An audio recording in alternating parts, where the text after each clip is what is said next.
우리는 신앙생활을 하면서 이런 딜레마에 빠질 때가 있습니다. 하나님을 열심히 믿는다고 믿고 따른다고 열심히 따르는데 왜 내 인생에는 이렇게 광야와 황무지만 펼쳐지는 건가? 남들을 보면 다 꽃길을 걷고 있는 것 같은데, 남들은 다 행복해 보이는데, 문제없이 살은 것처럼 보이는데 왜 나만 이렇게 힘든 걸까? 이런 고민에 빠지는 분들이 있습니다. 남들처럼 믿음이라도 크면 이런 고민이 있어도 이 광야길을 잘 극복하면서 걸어갈 수 있을 것 같은데, 믿음도 적어서 이러다가 내가 실족하는 것은 아닐까, 이런 염려에 빠지는 분들도 있습니다. 자, 그런데 여기에 두 가지 오해가 있습니다. 하나는 나만 힘든 게 아니라는 거죠. 겉으로 볼 때는 다들 멀쩡해 보입니다. 다들 굉장히 평안해 보이고 행복해 보이기도 합니다. 그런데 그들도 속을 열어보면 다 나름대로의 광야가 있고 나름대로의 황무지가 다 있습니다. 나만 고난의 길을 걷는 것이 아니란 말이죠. 또 하나는 우리가 하나님을 믿고 따른다고 해서 고난 없는 꽃길만 걸어갈 것이라는 생각은 오해라는 겁니다. 이사야 43장 1절로 3절의 말씀에 보면은 하나님께서 이스라엘을 자기 백성으로 택하여 지명해서 너희는 내 것이다 라고 말씀을 하십니다. 하나님의 소유가 되는 거예요. 하나님께서 일평생 그들과 동행하시겠다고 약속하신 겁니다. 그런데 그 뒤에 나오는 말씀을 보면 너희가 물 가운데 있을지라도, 너희가 불 가운데 있을지라도 내가 너희와 함께 할 것이며, 너희로 하여금 물이 너희를 삼키우지 못하게 하고 불이 너희를 태우지 못하게 하시겠다고 약속하십니다. 이 말은 이스라엘이 하나님의 백성이 되고 하나님과 함께 동행하는 그 길을 걸어간다고 해서 꽃길만 있는 것이 아니라 물이 삼키울 것 같은 환란이 올 수도 있고 불이 너희를 태울 것 같은 그런 불안한 환경이 찾아올 수 있다는 거죠. 그럼에도 하나님께서 하신 약속이 뭐냐? 두려워하지 말라는 겁니다. 결국 이 두 가지 오해를 풀지 못하면은 우리는 하나님을 믿고 따르는 그 길 가운데 있으면서도 늘 하나님을 원망할 수밖에 없고 하나님과 다툴 수밖에 없어요. 오늘 본문을 보면 이스라엘이 애굽에서 나와 신광야 길을 걷는 중에 르비딤이라고 하는 곳에 도착하게 됩니다. 이곳은요, 종려나무가 굉장히 많이 모여 있는 곳이었어요. 누가 봐도 그것은 오아시스가 있을 거라고 상상할 만합니다. 긴 광야길 노정 끝에 르비딤에 도착을 해서 오아시스를 발견을 한 겁니다. 많은 종려나무들이 있었습니다. 저렇게 큰 종려나무들이 많이 있으면 당연히 물이 있겠다고 생각을 했겠죠. 그런데 도착을 해서 아무리 물을 찾아봐도, 눈을 씻고 찾아봐도 물이 보이지 않습니다. 그러자 이스라엘 백성들이 또다시 하나님을 원망하기 시작했어요. 오늘 성경에 보면 모세와 다투었다 그랬습니다. 뭐라고 하면서 다투었느냐? 우리에게 물을 달라. 여러분, 모세가 어디서 물을 가져다가 그들을 먹이겠습니까? 우리에게 물을 달라. 당신이 뭔데 우리를 여기까지 인도해서 우리와 우리의 자녀들과 우리의 짐승들까지 여기서 다 목말라 죽게 만드느냐? 그리고는 원망을 하다가 그들이 돌을 들기 시작했습니다. 모세는 그와 같은 이스라엘 백성들의 반응에 대하여 나와 다투었다라고 표현을 하고 있고, 하나님에 대하여는 그들이 시험하였다라고 했어요. 이스라엘이 하나님께 어떻게 시험했습니까? 하나님이 여기 계시냐? 하나님이 여기 계신지 안 계신지 한번 지켜보자. 우리 지금 물이 없어서 다 죽게 생겼는데 하나님은 못하고 계시는 거냐? 하고 하나님을 시험했다는 것이죠. 여러분, 우리가 잘 알고 있는 것처럼 다툼과 시험은요, 답이 없습니다. 이런 사람들의 특징은 항상 문제가 있을 때 문제를 중심으로 생각을 하죠. 그러니까 자꾸 원망거리를 찾는 겁니다. 누군가를 탓해야지 되는 거예요. 이게 다 누구 때문이다. 저게 다 저 모세 저놈 때문이다. 모세를 원망하고 모세에게 모든 탓을 돌리고 모세와 다툰다고 해서 문제가 해결되는 것도 아닌데 자기들 마음에 그 분노가 끓어오른다고 해서 그냥 모세 한 사람을 죽일 사람을 만드는 거죠. 오늘 백성들은 계속해서 다툼이 또 하나님을 시험하는 방법으로 문제를 해결하려고 합니다. 근데 모세는 어떻게 했어요? 백성들과 다투지 않았어요. 왜? 백성들하고 다툰다고 문제 해결되지 않으니까. 어떻게 했습니까? 하나님 앞에 부르짖었다고 했어요. 하나님은 어찌하면 좋습니까? 지금 저들이 나를 돌로 쳐 죽일 지금 지경까지 됐는데 어찌해야 됩니까? 저에게도 길이 없어요. 저들에게도 길이 없습니다. 불을 내어주실 수 있는 분은 하나님 오직 한 분밖에 없지 않습니까? 그리고는 하나님께 부르짖은 것입니다. 믿음의 차이를 보여주잖아요. 똑같은 길을 걸어왔어요. 똑같은 경험을 하면서 왔습니다. 그런데 백성들은 언제나 다투고 모세는 언제나 하나님께 부르짖고 있습니다. 믿음의 차이죠. 왜 그러면 이런 믿음의 차이가 생긴 걸까? 오늘 이 백성들의 믿음이라고 하는 것은 항상 눈앞에 있는 현상만을 보고 믿으려고 해요. 홍해바다가 갈라질 때 마른 땅이 생기고 그 마른 땅으로 그 바다를 건널 때 그들이 얼마나 노래를 부르고 찬양을 하면서 하나님께 영광을 올려드렸습니까? 보고 믿는 거죠. 홍해바다 갈라지는 걸 보고 믿은 거예요. 마라의 쓴물을 보고 원망할 때 하나님께서 단물로 바꿔주시니까 그 순간에 그들이 하나님 찬양하지 않았습니까? 살아계신 하나님, 역사하시는 하나님.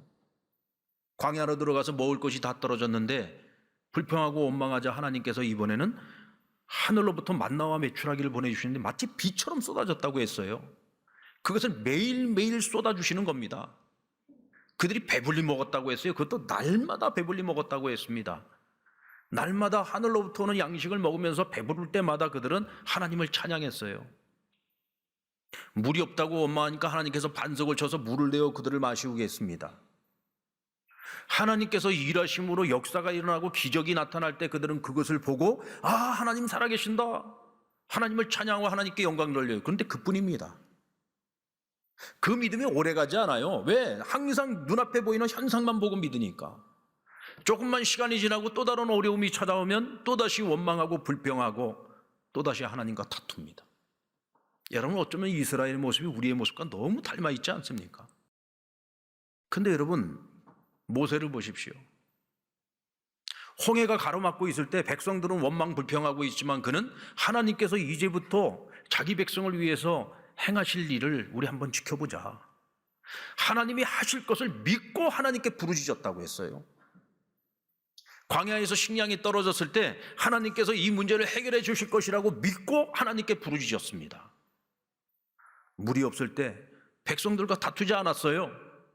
하나님께서 이 문제를 반드시 해결할 것이다. 여기서는 하나님밖에는 길이 없다. 하나님께서 하실 것을 믿고 하나님께 부르짖었습니다. 다투는 자들과 하나님께 부르짖는 자들, 답은 어디서 나옵니까? 부르짖는 자에게서 나오는 거예요. 여기에 여러분 어떤 차이가 있을까요? 대체 모세의 믿음과 이 백성들 그 믿음 사이에 대체 무엇이 이렇게 차이 나는 믿음을 갖게 만들었을까? 모세는요, 하나님의 본심이 무엇인지를 알아요. 그런데 백성들은 하나님의 본심을 알지 못합니다. 하나님께서 모세에게는 너희를 향한 내 마음은 이런 마음이야 하고 하나님께서 알려주셨고 백성들에게는 알려주시지 않았기 때문일까요? 그게 아니에요. 똑같은 광야고 똑같은 사건들을 경험했습니다. 그런데 백성들은 그냥 사건을 사건으로만 여긴 거예요. 그 사건들을 통해서 은혜를 경험했죠. 그러면 그냥 하나님 찬양하고 막 기뻐하고 그걸로 끝이에요. 그런데 모세는 왜 하나님 우리를 광야로 인도하셨을까?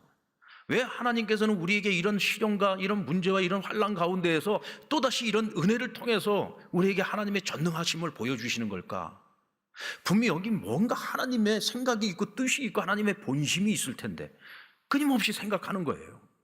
그러면서 그 사건들을 통해서 그냥 하나의 사건으로 끝나는 것이 아니라 사건을 통해 하나님의 본심이 무엇인지를 읽어내는 것입니다.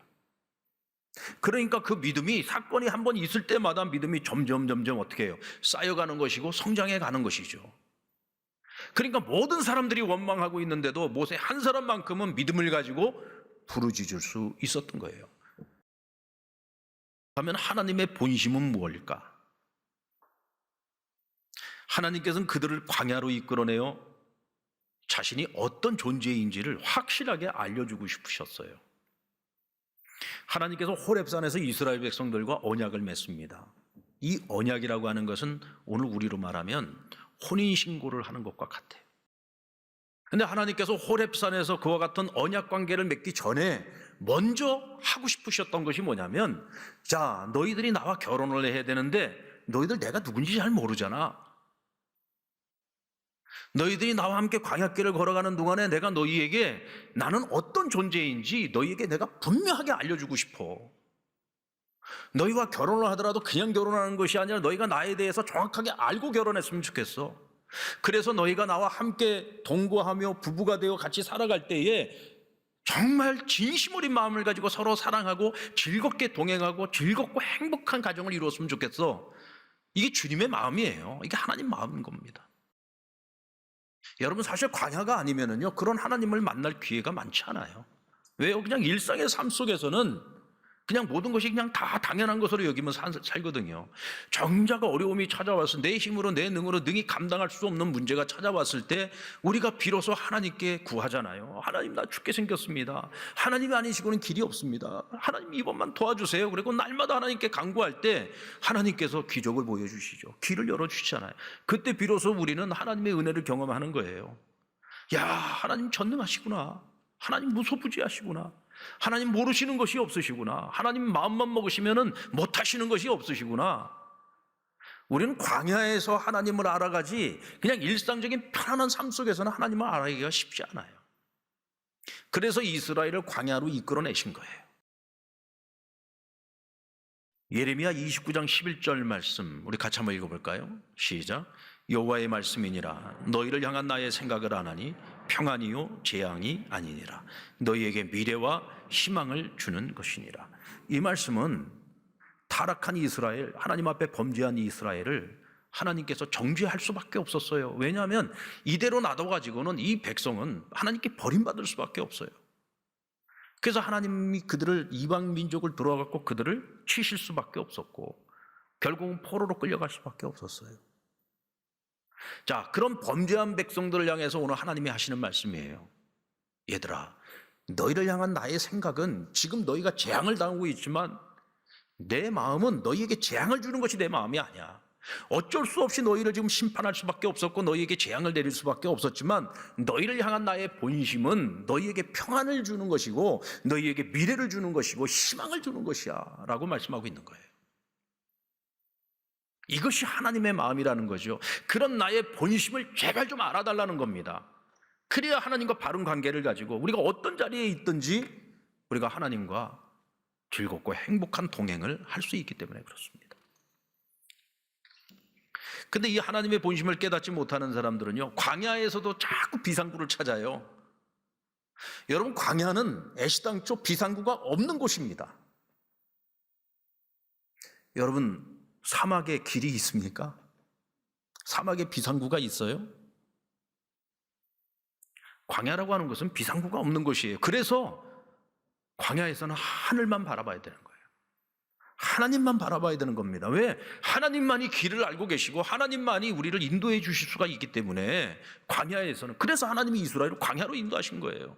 하나님이 우리를 때때로 광야로 인도하시는 이유는 다른 것 보지 말고 자꾸 인간적인 비상구를 찾지 말고 하나님 바라보는 거예요. 왜? 너희를 향한 나의 길은 내가 가지고 있어.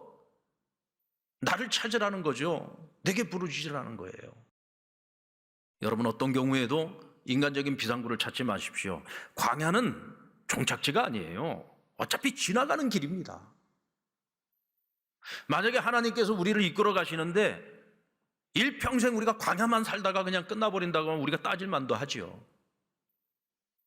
하나님 어떻게 그러실 수 있느냐고. 하나님 나의 아버지가 되시는데 어찌 우리는 맨날 광야만 걸어야 되느냐고 하실 수가 있죠. 그런데 광야는 지나가는 길이에요. 그 광야를 걸어가는 그 종착점이 어딘지를 우리가 분명히 알아요. 그 종착지가 어딥니까? 하나님께서 우리에게 약속하신 거, 하나님 우리에게 주기를 원하시는 가장 좋은 선물, 영원한 나라잖아요. 하나님 나라 아닙니까? 그리고 하나님께서는 자기 백성에게 희생을 강요하는 존재가 아니라 자기 백성을 위해서 기꺼이 자기를 희생하시는 분이라는 것을 알려주고 싶으셨어요.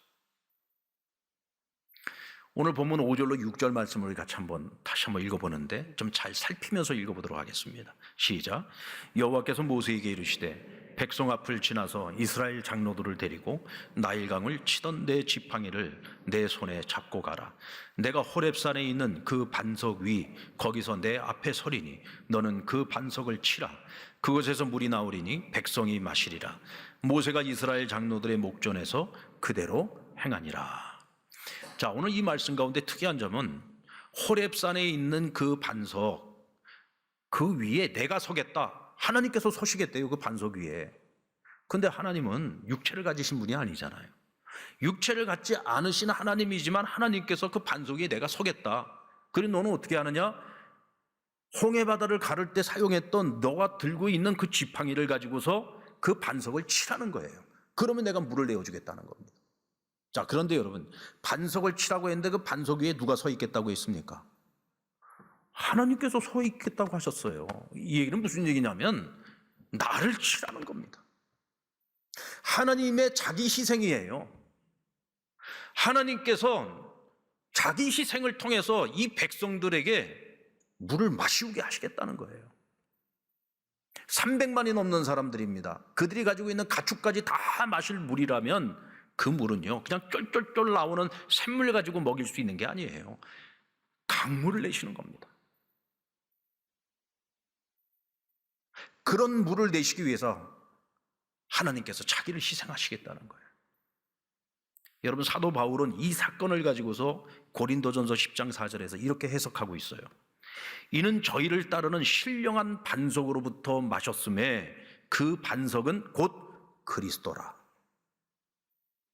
사도 바울은 목마른 백성들에게 물을 마시우기 위해서 나를 치라 명령하셨는데 하나님께서는 나를 치라고 말씀하셨고 하나님께서 서 계셨던 그 반석은 예수 그리스도라는 거예요.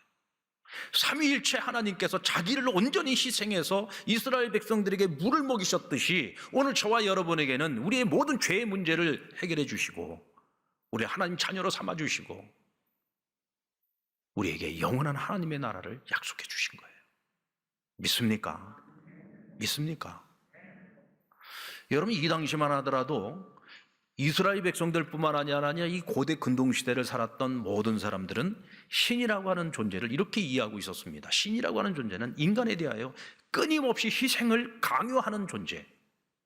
그러니까 신과 함께 더불어서 살아가는 것이 굉장히 부담스럽고 늘 불편하고 힘든 거예요. 그러나 신의 노여움을 사지 않기 위해서 신을 달랠 수밖에 없고 신에게 무엇인가를 끊임없이 바칠 수밖에 없었던 거죠. 이스라엘은 하나님과 함께 동행하면서도 자신들의 하나님을 그런 하나님으로 오해하고 있었어요. 그러니까 하나님과 동행하면서도 기쁘지 않아, 즐겁지 않아, 행복하지 않은 거예요. 왜요? 희생을 강요하는 하나님이라고 생각했으니까. 그런데 하나님께서 이 무리바 사건을 통해서 이 르비딤에서 하나님께서 물을 내어주시는 이 사건을 통해 하나님은 너희에게 희생을 강요하는 분이 아니라 너희를 위하여 자기를 온전히 희생해 주시는 분이야. 예수님께서는 자기 목숨을 바쳐서 우리를 구원해 주셨잖아요. 자신의 모든 것을 희생해서 우리를 구원하시고 하나님 아버지의 자녀로 삼아 주시지 않았습니까?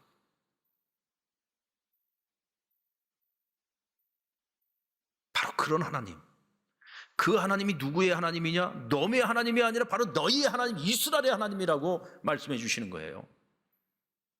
우리의 하나님은 바로 이런 분이다. 자기를 희생해서 자기 백성들을 구원하시고 자기를 희생해서 자기 백성들을 행복하게 만들어 주시는 하나님. 결국 이스라엘이 광야길을 끝까지 견뎌낼 수 있게 했던 힘은 가나안 복지입니다. 하나님께서 약속하신 그들의 정착점이 어디냐? 가나안 복지예요. 그들이 가나안 땅 들어갈 만한 믿음이 준비되어졌을 때 하나님께서 그 땅에 들어가게 하신. 그러나 그 믿음이 준비되기 전까지 광야라고 하는 학교에서 그들을 하나님이 훈련시키신 거죠. 여러분, 며칠 전에 우리나라가 우리가 순수하게 우리 기술로 만든 발사체를 만들어서 우주로 로켓을 쏘아 올렸잖아요. 1km 이상의 인공위성을 담고 우리 기술로 쏘아 올려가지고 우주 궤도에 안착시켰습니다. 세계 7번째로. 별로 감동도 없죠. 여러분 세계 일곱 번째란 얘기는 무슨 얘기냐면 일곱 나라만 이와 같은 기술을 가지고 있다는 거예요. 일곱 나라만. 세계 그 많은 나라들 중에 그렇게 기술 선진국들이 많이 있는데 우리나라가 일곱 번째로 이 일을 성공시켰어요. 이제 우리나라도 우주 강국의 대열에 끼어든 거예요. 할렐루야. 그냥 우리는 과학자들이 열심히 땀 흘리고 애쓰고 노력해서 만들어 놓은 결과물을 보고 우리는 다 같이 박수만 쳐주면 돼. 하지만 그들은요, 피나는 눈물과 그리고 수없이 많은 시련을 겪으면서 얼마나 많은 실패를 경험했겠습니까?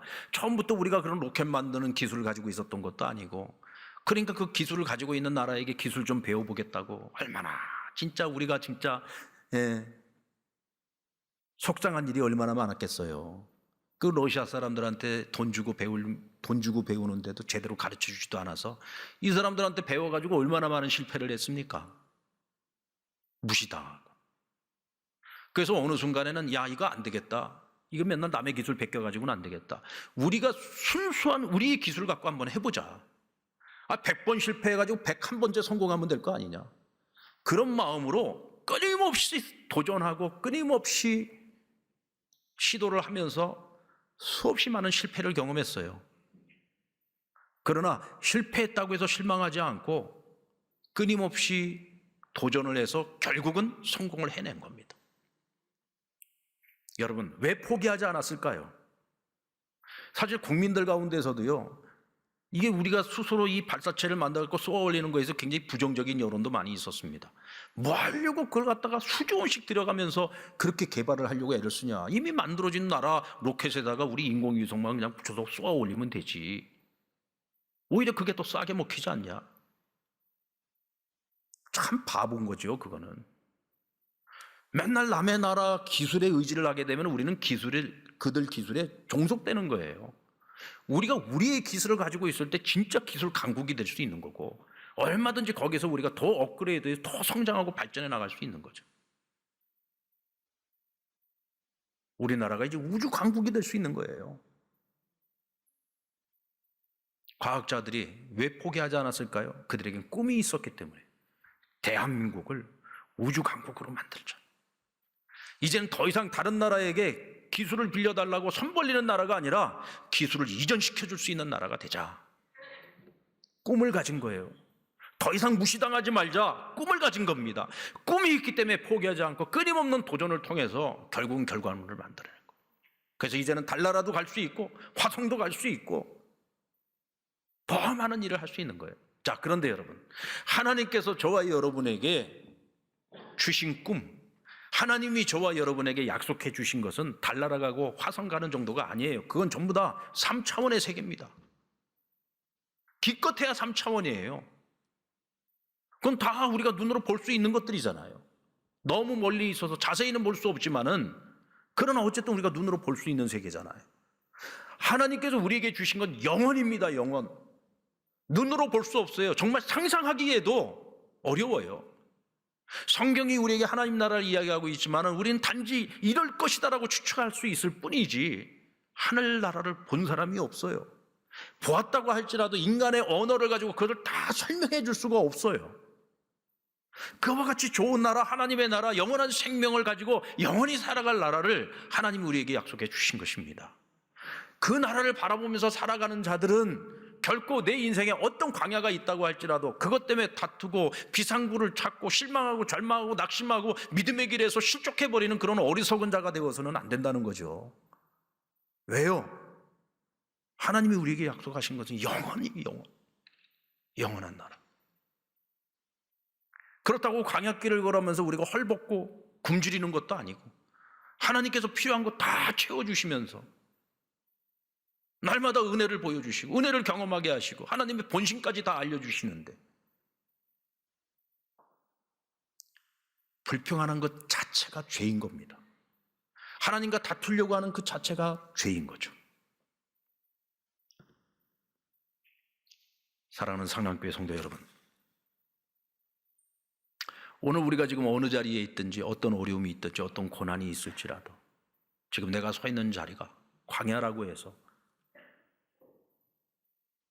절망하지 마세요. 낙심하지 마시고,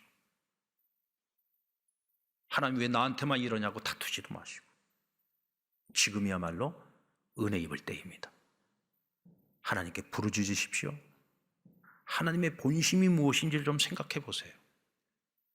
영혼을 바라보십시오. 그러면 주님과 걷는 그 광야길이 날마다 기쁨과 감격으로 가득한 삶이 될 것입니다. 그런 동행의 길을 함께 걸어갈 수 있는 저와 여러분이 될 수 있기를 주의 이름으로 축원합니다.